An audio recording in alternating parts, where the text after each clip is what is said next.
চাঁদনির বাবা তাদের উঠোনে থাকা বড় গাছের উপর মেয়ের জন্য শক্ত করে গাছঘর বানানো শুরু করলো।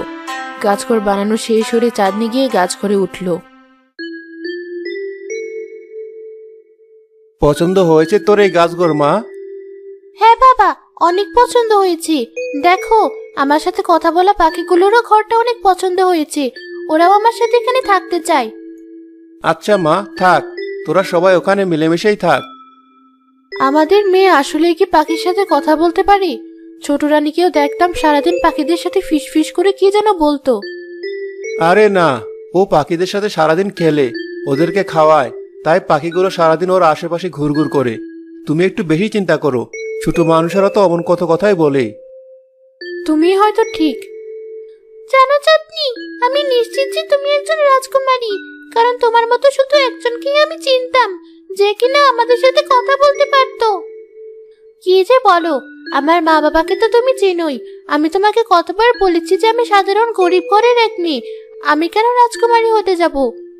তবুও তোমাদের কথাবার্তার চালচলনে কত মিল। আমি নিশ্চিত তুমি তার মেয়ে না হলেও তার সাথে তোমার কোনো না কোনোভাবে সম্পর্ক আছে।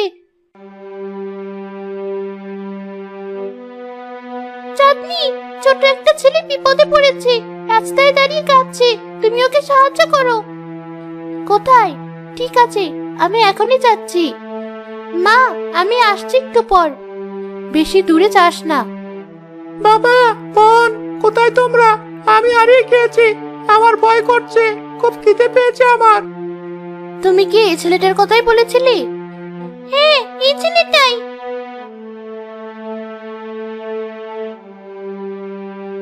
মা, তুমি? না, আমি তোমার মা না। তোমার কান্নার শব্দ শুনে এখানে এসেছিলাম। কি হয়েছে তোমার? আমি হারিয়ে গিয়েছি, আমার বাবা আর বোনের গাড়ি থেকে আলাদা হয়ে গিয়েছি। আচ্ছা, আমি তোমাকে নিয়ে যাচ্ছি ওদের কাছে। পাখি, গিয়ে দেখো তো ওর বাবা আর বোন কোথায় আছে। আমি জানি ওরা কোথায় আছে, তুমি চলো আমার সাথে। চাঁদনি রাজের হাত ধরে রাজার গাড়ির কাছে পৌঁছালো। রাজা তার ছেলেকে ফেরত পেয়ে অনেক খুশি হয়ে চাঁদনিকে কিছু স্বর্ণমুদ্রা উপহার দিতে চাইলেন। না না, আমি উপহার পাওয়ার লোভে আপনার ছেলেকে ফিরিয়ে দেইনি, এটা তো আমার দায়িত্ব। তাহলে আমি তোমার মা বাবার সাথে দেখা করে তাদেরকে ধন্যবাদ জানাতে চাই। আমাকে ওদের কাছে নিয়ে চলো। বাবা, তুমি অযথা এত সময় নষ্ট করছো কেন এই অচেনা এক গরিব মেয়ের পিছে? তুমি চুপ থাকো লিলি। মানুষ তোমার উপকার করলে তাকে কিভাবে কৃতজ্ঞতা দেখাতে হয় সেটা একটু শেখো আমার থেকে। সে না থাকলে রাজপুত্রকে হয়তো এত তাড়াতাড়ি খুঁজে পেতাম না আমরা, আর সে সময়ের মধ্যে তার বড় ধরনের কোনো ক্ষতি হয়ে যেতে পারতো। আচ্ছা চাঁদনিমা, তুমি নিয়ে চলো আমাকে তোমার বাড়ি। জি, চলুন। চাঁদনি কোথায় চলে গেল? এখনো আসছে না যে। মা দেখো, কাকে নিয়ে এসেছি আমি। রাজামশাই এখানে? এতদিন পর কি মনে করে এখানে এলো? চাঁদনিকে নিয়ে যেতে আসেনি তো আমার কাছ থেকে। রাজমহলে ছোট রানীর ঘরে জন্ম নিল সুন্দর ফুটফুটে এক মেয়ে সন্তান। বড় রানী মেয়ে জন্ম নেওয়ার খবর পেয়ে পরিকল্পনা করলো সেই শিশুটিকে মেরে ফেলার। ছোট রানী ঘুমোচ্ছিল, তার পাশেই তার সন্তানটিকে চাদরে মুড়ে রাখা হয়েছিল।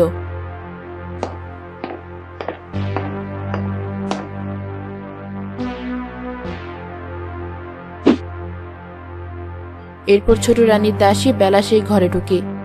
ছোট রানী, আপনি ঠিক আছেন? আর রাজকুমারের কি অবস্থা? হ্যাঁ, আমরা দুজনই ঠিক আছি। ভাগ্যিস তুমি বড় রানীর ঘর থেকে সব কথা শুনে এসে আমাকে বলেছিলে, নয়তো আজ আমি আমার মেয়েটাকে হারাতাম। কিন্তু এভাবে আর রাজকুমারের জীবন ঝুঁকিতে ফেলা যাবে না। এখনই রাজামশাইকে সব খুলে বলতে হবে। রাজামশাইকে এ ব্যাপারে বলে কোনো লাভ হবে না। তিনি বড় রানীকে অন্ধের মতো বিশ্বাস করেন। উল্টো আমার মেয়ের জীবনের ঝুঁকি আরো বাড়বে। কিন্তু ছোট রানী, এভাবেও তো রাজকুমারী নিরাপদ নয়। বড় রানী যদি জেনে ফেলেন রাজকুমারী এখনো বেঁচে আছে, তাহলে তিনি আবার চেষ্টা করবেন তাকে মেরে ফেলার। আমি তো সবসময় ভাবে রাজকুমারীকে বাঁচাতে পারবো না। আমি একটা বুদ্ধি পেয়েছি রাজকুমারীকে বাঁচানোর। কি বুদ্ধি? তোমার তো কোনো সন্তান নেই, তাই তুমি যদি আমার মেয়েটাকে নিয়ে গিয়ে পালো, তাহলে তোমারও সন্তানের অভাব পূরণ হবে, আর আমার মেয়েটাও বেঁচে থাকবে, সাথে ভালো দুজন মা বাবাও পাবে। এ কি বলছেন ছোট রানী? আমার মতো গরিবের ঘরে রাজকুমারী বড় হবে? সে তো কিছুই পাবে না ঠিক মতো, তার অনেক কষ্টে বড় হতে হবে। আর যদি ওর কোনো ক্ষতি হয়, তাহলে তো আমি নিজেকে কোনোদিন ক্ষমা করতে পারবো না।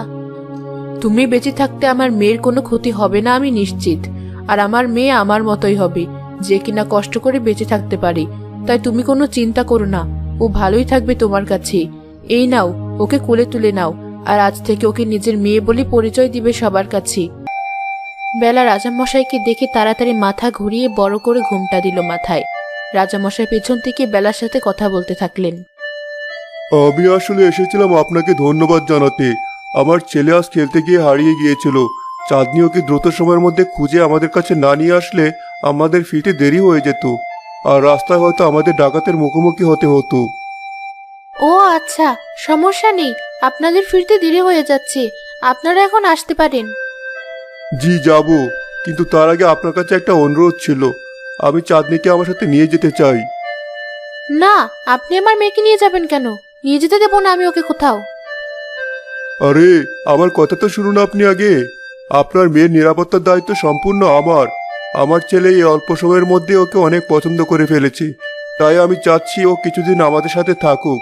ওকে নিয়ে কয়েকদিন রাজমহলের আশেপাশে বেড়ানো শেষ হলে আমরা আবার ওকে ফেরত দিয়ে যাব। কি হয়েছে বেলা? কে এসেছে আমাদের বাড়িতে?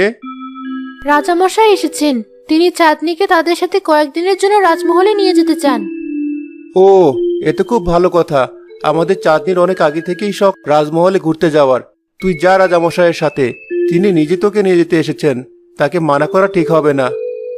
কিন্তু তুমি চিন্তা করো না, চাঁদনি রাজামশাইয়ের কাছে নিরাপদেই থাকবে। সারাদিন গাছে গাছে ঘোরার চেয়ে আর গাছ গড়ে বসে থাকার থেকে ওখানে যাওয়াই ভালো। এই গাছ করে মানুষও থাকে, তাও আবার এত বড় এক মেয়ে। আমাদের পাহারাদার কুকুরগুলো তো এর চেয়ে বড় ঘরে থাকে। হা, হা, হা, হা। অনেক হয়েছে মজা লিলি। চাঁদনি, তুমি চলো আমাদের সাথে। রাজামশাই তার গাড়িতে করে চাঁদনিকে নিয়ে রাজপ্রাসাদের দিকে রওনা হলেন।